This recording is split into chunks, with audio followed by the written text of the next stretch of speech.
Schönen guten Tag, meine Damen und Herren. Herzlich willkommen am Freitag in dieser wunderschönen Videoserie in Kalifornien. Die Sonne hat sich doch nicht mal rausgewühlt. Morgens ist es doch ziemlich kalt, wo wir wohnen. Aber hier ist es ziemlich warm. Wir sind auch sehr nah am Meer, also wir werden gleich noch Mittagspause da vorne machen. Weil da vorne ist auch ganz süß, da hinten im Bus da hinten. Das brauche ich nicht. Aber das ist ziemlich cool da mit dem Bus. Dann haben wir hier auch noch mal so ein Van-Ding. Stimmung generell hier überall ist... Also aber heute haben wir ein Date bei einem Herrn, der heißt Nick. Wir haben die Connection bekommen über Larry Chen. Ich habe ihn gefragt, ey, hast du noch irgendeinen Kollegen hier in der Gegend? Er so, ja, ich habe einen. Der baut ziemlich cool. Ich sehe da hinten was sehr Geiles. Der baut ziemlich coole Sachen. Der ist nur 15 Minuten von dem Canepa entfernt. Dann Deal. Hier sind wir. Wir gehen mal rein und suchen Nick. Das ist Mr. Nick. Hey. Nice to meet you. Nice to meet you too. You Nick? I am. Okay, so this is your shop. Yeah. And I see 2 or 3 times the same, 4 times the same brand, Porsche, but you do nearly everything. Yeah, so our focus is classic European sports cars. And sometimes we end up with some oddball stuff, but primarily it's going to be Porsche, BMW, you know, the occasional Mercedes, or maybe a Rolls Royce for a friend of ours. Yeah. I saw something outside. Yeah. Let's check out this one here. Check out this later. Cool.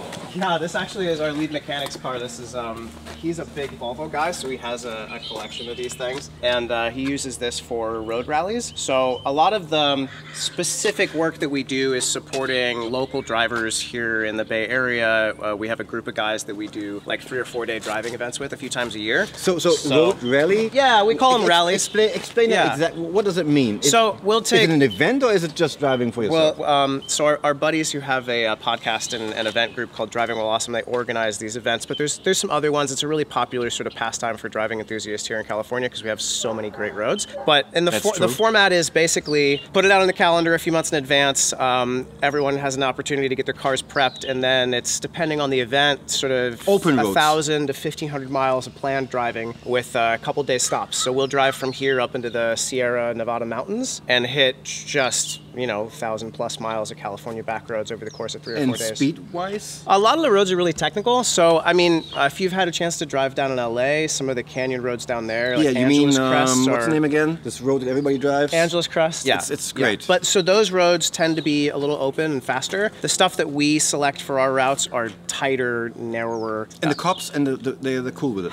You're just out in the middle of nowhere generally. So, like the last time we went on... Because we Germans, we always try to be cool. Say, yeah, I mean, they can mod what they want, and that's cool, but they're not allowed to drive fast and do what they want on the street. Yeah, exactly. Actually, you can. Yeah, I mean, so the routes that we typically pick will run through just such remote areas that you're lucky if you see anybody else. And so it's usually pretty trouble-free. But, so like the last route we did, we ran up to kind of the foothills of Yosemite, and so up into like 7,000 feet or so. And it's incredible. We're really lucky to have these roads. I wish my mechanic was here to tell you more about No, but seriously, this front, that looks super cool. Yeah. I mean, I actually haven't done a ton of Volvo work myself. Most of my background is BMW and Porsche. But we brought on Ryan, our lead mechanic, a few months ago, and so this is one of, I think, 3 turbo Volvos that he has. They're all pretty built and run. You know, this one's obviously rough and ready. It looks super American. Pretty.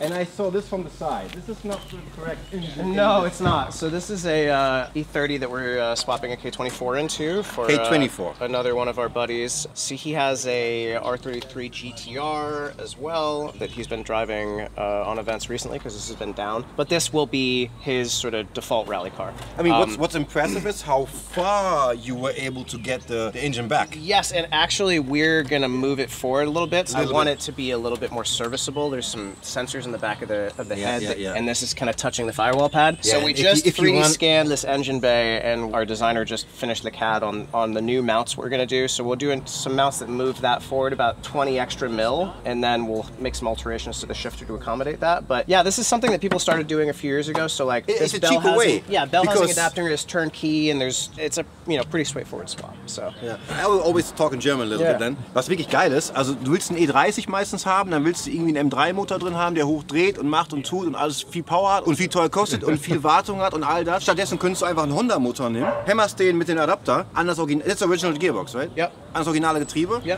Hast kein Thema mit der Schaltung, hast kein Thema mit Antriebswellen, mit dem Differential, das passt alles komplett. Du kannst die Dinger hochdrehen lassen für wirklich wenig Geld. A couple companies companies provide the harness kits. It'll be run on a Honda system with a factory Honda ECU that's tunable, and it'll get an S2000 gauge cluster just for some extra flavor. But we're interested in kind of, this is the first one of these we've done, and we're going to develop some parts for this car. We're also doing a custom valve cover that'll kind of like be more BMW aesthetic, a custom air box that can take a drop-in filter, and some other little accessories for it. So we have an E30 M3 in there that we're doing a bunch of work on, and that'll get the DTM carbon intake and so forth. But like this will be, yeah, exactly. So this with the cam setup we're running should be good for about 240 wheel horsepower. And I mean, the value proposition from this to that is pretty insane. It's insane. So the way the market's gone on E30 M3s, they're quite expensive. And I think we're really interested to sort of A/B compare this car to that car once we get it finished. Yeah, absolutely. And this might be a, a kind of budget M3 killer. So how much is a K24? You can buy them here for like $800.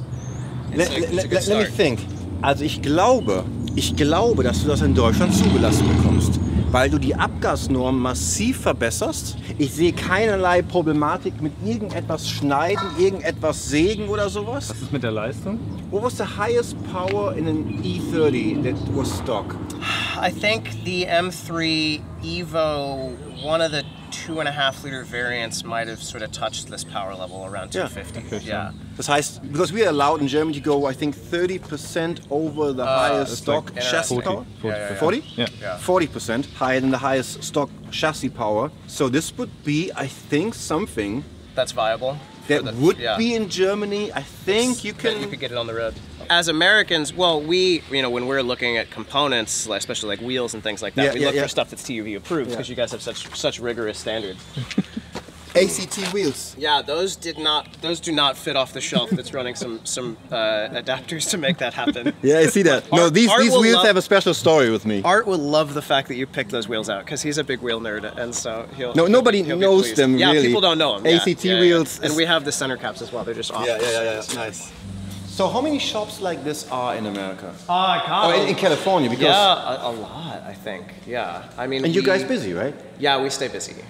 We don't advertise. We don't have any signage even, but it's just all word of mouth. And so, particularly, I think here we would be super busy if we were in LA as well. But the driving culture in Northern California, like people use their cars. So it's a difference. Yeah, I mean, like other places in the country. I'm from the East Coast originally. It's much more of like a kind of show culture where people like build cars, but then they just kind of bring them out to cars and coffees or events, and they show stuff. There's a huge community of people who want to drive their classic stuff. And if you want to be able to put 2,000 miles on your G-Body 911 or whatever 30-year-old car, you want it sorted, you probably want some performance updates, that kind of work keeps us busy. So you would say that the culture up here is different to LA? So a little bit. If a cop stops you here, he will be easier?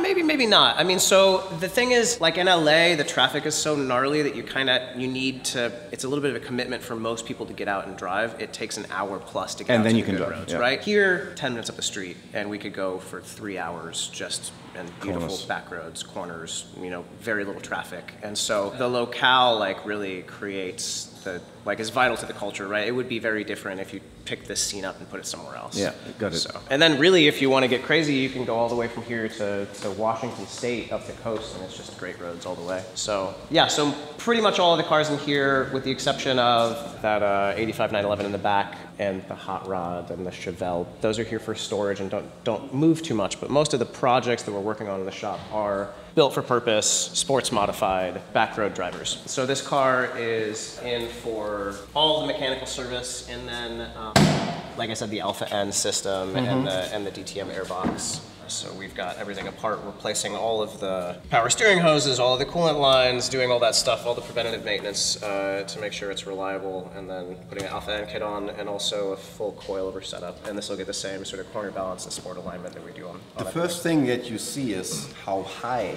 the BMW engine is compared to the Honda engine. Yeah. Weil der Motor ist jetzt hier wirklich sehr schräg drin gelagert, um dort reinzukommen. Der Honda-Motor stand wirklich straight up, gerade drin, kein Ding. Die Ölwanne passte noch gerade so davor, ne? Und der Motor war ein bisschen weiter hinten und die Schwerpunktverlagerung war auch axial. Also die Kurbelwelle ist jetzt hier in der Mitte, aber der Kopf lehnt sich dort drüber, gegenüber von der Fahrerseite. Aber ich kann mir vorstellen, wenn du den schön gerade hier reintust, den Honda-Motor, in so einen wirklich billigen E30. Yeah, I mean, with nearly the same displacement, right? And this is actually a much larger and way more expensive, difficult engine. Yeah. And struggle. These Honda, you don't kill them. No, they're super reliable. They rev, you know, they can rev similarly. That car will have a big plenum on it initially, but I think we'll probably go to ITBs in sort of version 2, and then it'll be pretty similar, sort of in terms of its look and feel to this. And more reliable. Presumably more reliable. And although these motors are quite reliable. It's so costly to build one now. Like if you start with a good core, you know, you're probably going to spend 15 to 20,000 US to build engine. Build an S14. And you know, if you put 15,000 into a K24, you probably have 1,000 horsepower. Yeah, easy.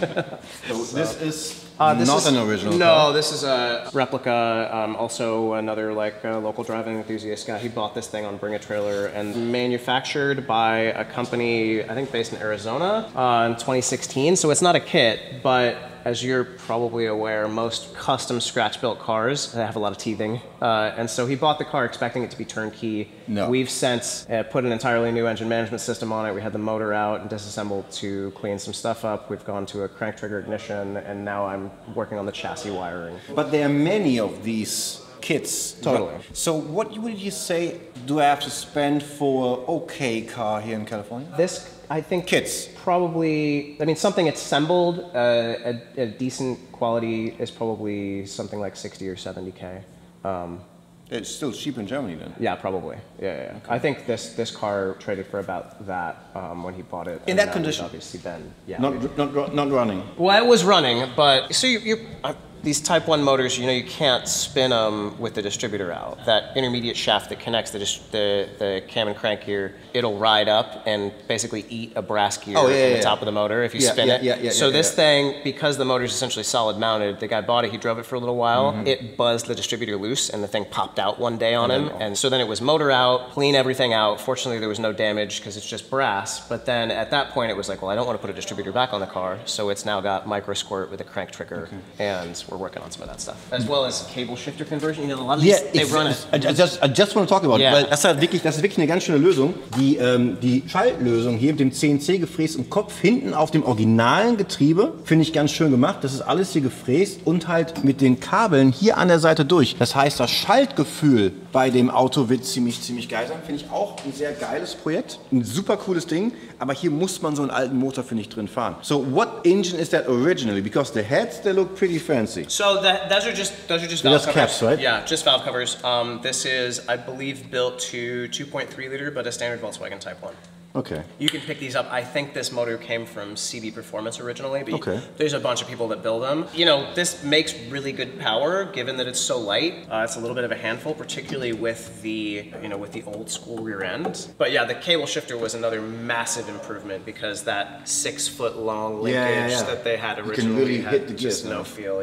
Also wirklich ein geiler Aufbau, finde ich, weil du siehst den Gitterrohrrahmen, der hier so lang geht. Dann siehst du hier noch die alten, diese Bars, die hier rauskommen, aber trotzdem alles Uniball gelagert, also nicht mehr normal. Dann alles pulverbeschichtet. Dann siehst du den Kühler hier hinten so separat sitzen. Dann alles hier mit diesem Küssellack. But yeah, this car is like much more of a sense of occasion, kind of, you know, 7/10 car. It's not something that I'm going to want to drive as aggressively as I would, you know, a later model Porsche, but certainly a very cool thing to cruise around town with. And yeah, absolutely. That's And just like right up the coast here, we're on Highway 1 with the Pacific Ocean.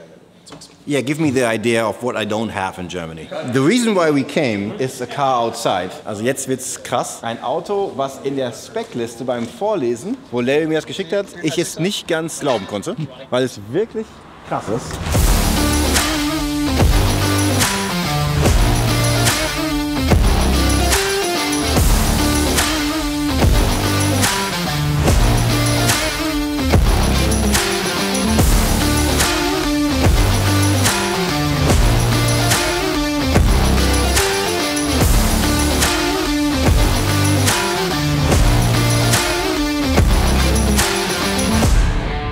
Wir haben hier ein RS 2000, aber Dieses Auto ist mit einem Motor aus dem Sierra Cosworth, 2 Liter Turbo. Den Motor haben wir auch schon ein paar Mal hier und da gesehen, aber jetzt kommt's. Mit einem sequentiellen Getriebe, einer Fly-Off-Handbremse, frei programmierbares Steuergerät. Das Ding ist wirklich volle... Siehst du das Messer? Das ist komplett wild, Mann. Guck mal, das Messer da in der Tür. Also wirklich ein Auto, was komplett crazy ist. Yeah, crazy. No, really? Yeah.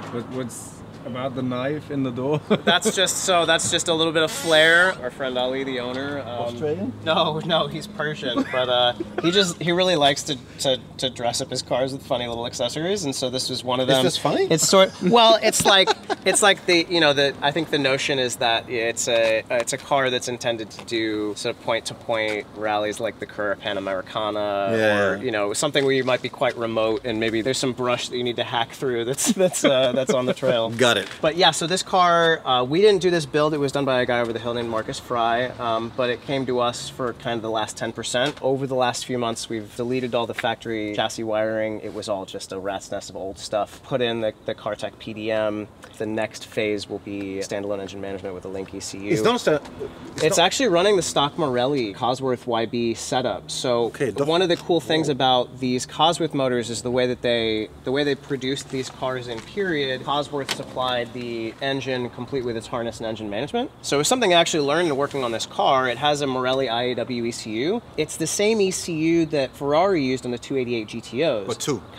So they had one per bank, exactly. Yeah. So like this is one of the first, EFI, OEM produced engine management systems for turbos. So it actually still runs that stock Morelli stuff and does all right, but it'll do a lot better with the modern EFI. Ja, also was wirklich geil zu sehen ist, wie kompakt der Motor ist, dann guck dir mal an, der Zahnriemen, okay? Der kommt hier hoch und geht nicht gerade runter, der Zahnriemen kommt rum und geht hier nochmal rum, okay? Das habe ich so auch noch nicht gesehen. Die alten Bosch, die großen Bosch-Düsen, aber guck dir mal an, wirklich der Motorraum, wie klein der ist. Ja, also das ist der Motorraum.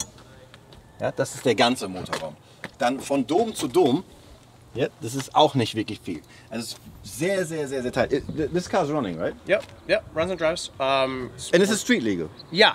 I mean, yeah, of course. So it's pre-smog, so you're able to do kind of zany stuff like this with cars that are pre-75 in California. What does that mean? So it's not required to go in for emissions testing. It's not required? Because it's pre-1975. So if anything 75 and earlier, you can kind of do anything you want in terms of engine swaps and so forth because they're exempt. So that's how this thing is on the road, Wait a second.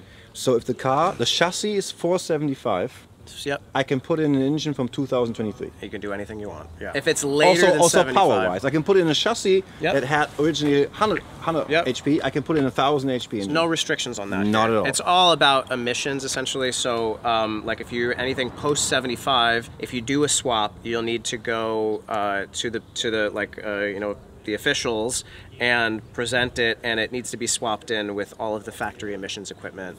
EVAP system and so forth. So it gets a little bit trickier from that standpoint. But so that's kind of something that's unique to California, but there's a big market for building, hot rod cars with pre-75 chassis. That's why you'll also see a lot of really hot rod 911s, all kind of, 74 and earlier. Okay. But the other zany stuff on this car, obviously big hydraulic handbrake. Yeah, I see that. We also just installed a line lock so we can do burnouts at whim, and we're going to reprogram one of the steering wheel control buttons to be the momentary switch for the line lock. It's got a Quaife sequential with a flat shift module, and those gearboxes are clutchless up and down once you get going. And then a totally custom multi-link rear end, as well as I believe sourced from Group 4, their subframe and sort of front steering package. These cars are rare in the US, but overseas there's a ton of stuff available for these things. Yeah, I mean they drive and handle crazy. Yeah, and so I love the Shieldman seats in this thing, and some zany details like this is actually required to be able to speak to your passenger. So loud. We have a little Stilo headset. So is it possible to drive it? Yeah, we can take it out and drive it. But we actually just finished some brake bleeding and stuff on this because we got the line lock done yesterday. I took it out and shook it down this morning. It's good to go. Okay, then let's go. Yeah, cool. Is it that loud? It's pretty loud. I mean, you can't have much of a conversation while we're driving without the headsets, but I've driven louder, I guess. I'm sure you have too. Yeah, let's start it off. Cool. Crazy. Okay, yeah, we just talked a little bit about YouTube, about shops and how different it is from America to Germany. And now we jump in the little monster. Yeah, we're gonna go run this escort. How much power is it anyway? It's it should be like low 3s at the wheels. Low 3 at the wheels. With this kind of power setting, yeah. And the weight is? We haven't scaled it yet, but if I had to guess, it's probably somewhere around 26. There's a lot of steel in the car. It's still a live axle rear end. Okay. And a cage in it. But I may be being a little bit generous. Das ist echt klein. Das ist Aber ich glaube, das wird echt geil. Wow, das ist richtig krass. Ich sehe alles. Ich sehe den ganzen Planeten gefühlt. Das ist so geil. That's the best mod I've ever seen. Oh, the wing mirror? I see the planet. Yeah. Well, you won't when it starts buzzing. Just a normal street car. Pretty plain Jane. Regular. So this is main power on. Nice. And you're already keyed on. It's going to start with the key on the left-hand side. Gear position there. I'm sure you've driven sequentials. Yeah. So it, reverse all the way forward from neutral. Yeah. All the way back to 6. You know what this is, I assume? Yep. And yeah, headsets might be a good idea. Yeah, we'll see. We'll see. I started now. Yeah, we'll start it. Yeah. Yep, a little bit of gas. I warmed it up earlier, so hopefully it's not too bad. Cool, it's still got a little temp. It's not that loud. No, it's just loud when you're driving because everything's solid. Gearbox, okay. And so the gearbox is neutral, crazy okay. wide. You can just actually, if you want to give it a quick okay, and it'll pick on. There you go. Yeah. There you go. 14 volts. So it's solid. The engine is solid in the car. Yeah. It's mounted on poly, but it feels like it's on my knees. Very rigid. Yeah. Okay. And the rest of the drive line is pretty much solid mounted as well. So. Okay. But yeah, it just drives like a normal car. So the e-brake has a little cam lock down here. If you pull this back, it'll release, and then you're on the road. Okay. So I put this on? Yeah, I mean, it's a bit of theater, why not? If I put this on in Germany, this would be the exact sign for everybody to stop me. Oh, yeah. But here it's cool, right? Well, dude, I mean, people are definitely going to be looking. We don't look inconspicuous otherwise. I'm feeling super cool now. Yes. Oh yeah, there we go. Okay. I can hear you just fine. Yeah, me too. I feel like I should be reading stage notes, like pace notes for a rally now. This is great. Yeah. But you have no clocks, no time. He actually used to have some clocks in here, but he just took he's got a BMW 2002 that he took to that ice race they did in Aspen. Yeah. And so the little clock setup went in that car for that event. So the handbrake is still on like this? Yeah, it's got a cam lock at the bottom. Now it's released. Okay. And it's got like a 5-pump racing clutch. So you're gonna need a fair bit of gas to get going. There you go. Stalled. It'll be fine once we get going. It's still just a little cold tempered. So left. It's always so crazy when I'm in America that you are able to do these things. Stuff like this. Yes. Yeah. So it's completely mapped. Yeah. So I mean, right now it's running. That slot.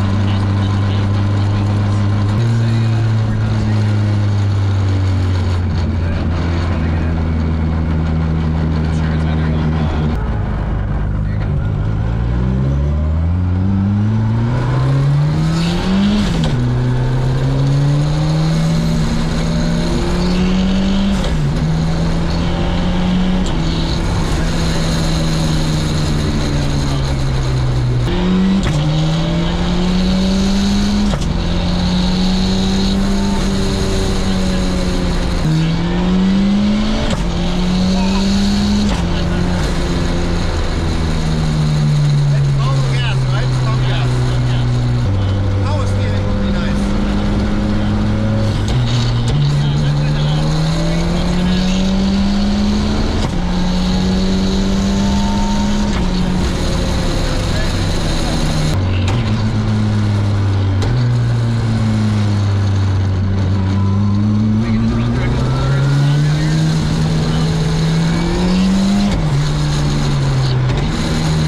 Also, das ist ein krasses, kleines Kfz, was sehr, sehr kompliziert zu fahren ist. Also es ist wirklich, du musst sehr, sehr viel arbeiten, sehr viel machen und bewegen und das ist keine Servolenkung. Also es ist wirklich, das ist schon echt Männersport hier. Es ist wirklich schnell, es ist wild, es ist geil, aber es wäre nichts für mich irgendwie. Okay. Ich habe mich nicht so gut gefühlt vom Lenken. Wir sind so eine Bergpassage gefahren und auch schneller, aber dann kam so ein bisschen ein Zündungscut, ein Fuel-Cut oder Zündungscut im Steuergerät, so ein Fehler. Dann sind wir zurückgecruised. Mega Auto, mega viel Spaß gemacht. Es braucht nicht mehr Leistung, es muss auch nicht leichter sein. Das war Kalifornien das erste Mal dieses Jahr, würde ich sagen. Wir gucken mal, was noch passiert. Ich habe nämlich gerade ein paar coole Infos bekommen, was wir noch machen können hier in ein paar Monaten. Tschüss.